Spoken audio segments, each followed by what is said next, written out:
Patuloy pa rin po ang mainit at maalinsangang panahon sa malaking bahagi po ng bansa dahil yan sa easterlies o yung hangin po galing sa silangan, particularly the Pacific Ocean, at ito ring easterlies yung nagdadala ng mga pag-ulan sa ilang bahagi po ng Southern Luzon and Visayas, base na rin sa ating latest satellite animation. At kung mapapansin po nila, wala tayong nakikita mga weather disturbances na papasok ng ating Philippine Area of Responsibility hanggang sa matapos po ang Semana Santa.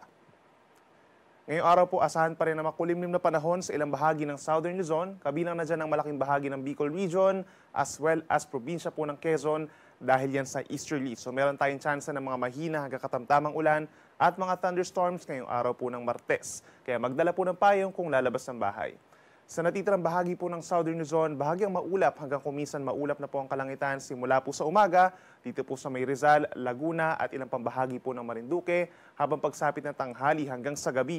Medyo kumukulimlim din po yung panahon sa malaking bahagi po ng Central Luzon, Metro Manila, rest of Calabarzon at dito rin po sa malaking bahagi ng Mimaropa dahil din yan sa easterlies, kaya magdala po ng payong kung lalabas din po ng bahay.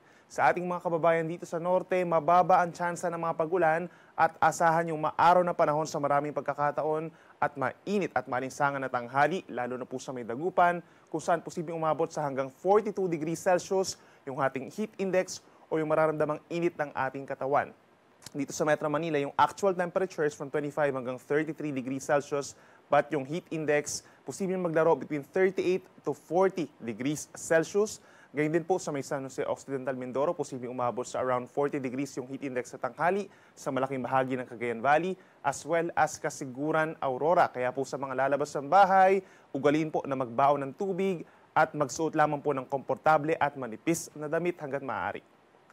Sa ating mga kababayan po sa Palawan, nananatiling mababa ang tsansa ng mga pag-ulan, iira lang mainit at malinsangan, madalas maaraw ng Tuesday dahil po yan sa easterlies.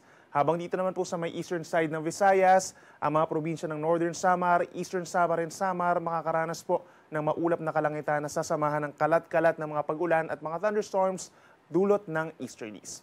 Sa ilang bahagi po ng Visayas, kabilang na dyan ang mga probinsya po ng Aklan and Capiz, medyo kumukulimlim na po sa umaga pa lamang, meron na rin chance ng mga pulu-pulong ulan, habang sa natitirang bahagi ng Visayas is partly cloudy skies at may chance po na magiging maaraw din po umaga hanggang sa hapon.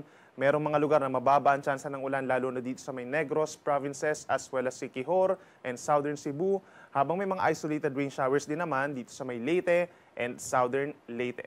In terms of our temperature dito sa Visayas, posibleng maglaro from 25 to 32 degrees Celsius yung ating actual temperature. Pero may mga lugar din po na posibleng umabot sa 39 degrees Celsius o yung mararamdamang init na heat index dito po sa malaking bahagi ng Panay Island as well as Negros Occidental at maging doon din po sa may Katarman Northern Samar kahit na maulap. Sa ating mga kababayan naman po dito sa Mindanao, iiral pa rin ang epekto ng easterlies na fair weather conditions. Maraming lugar po magiging maaraw at mababa ang tsansa ng ulan, lalo na po dito sa may western portion ito sa Buanga Peninsula plus Bangsamoro Region. At meron lamang tsansa ng mga pulu-pulong ulan o mga thunderstorms sa may Caraga Region and Davao Region. In terms of our temperatures, posibleng maglaro pa rin between 25 to 34 degrees Celsius ang temperatura sa may Davao City, pero yung heat index o yung mararamdamang init ng katawan, posibleng umakyat pa rin sa 41 to 42 degrees Celsius. So delikado na po ang ganitong level ng heat index para sa ating katawan. Kapag po exposed tayo sa mainit at malinsangan na panahon, posibleng itong mauwi sa heat stress or heat exhaustion, hindi lang dito sa may Davao City, kundi maging sa iba ring mga syudad dito sa Mindanao, kabilang ng Zamboanga City, Cotabato City, and General Santos City.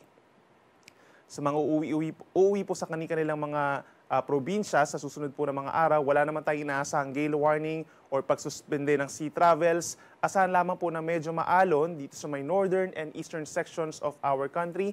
Yung mga tatawid po dito sa may norte, sa Batanes and Babuyan Islands. Maging dito rin po sa mga tatawid from Infanta, Quezon, papunta sa may Polillo Group of Islands. At maging dito rin sa may Catanduanes, sa mga tatawid po ng Samar provinces mula sa may Sorsogon hanggang dito sa may Siargao and Dinagat Islands. Asahan po yung medyo maalon na karagatan hanggang 2.8 meters. So equivalent po yan sa isang palapag ng gusali, lalo na po kapag meron tayong mga thunderstorms.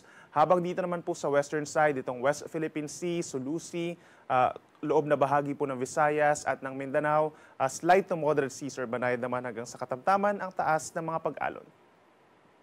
And for the next 3 days, iiral pa rin ang easterlies sa malaking bahagi po ng ating bansa. Kung dito sa Luzon, by tomorrow, may mga pag-ulan pa rin sa eastern side ng Luzon, kabilang na dyan ng Cagayan Valley, Aurora, Quezon at ilang bahagi po ng Bicol Region. So ugaliin pa rin po na magdala ng payong.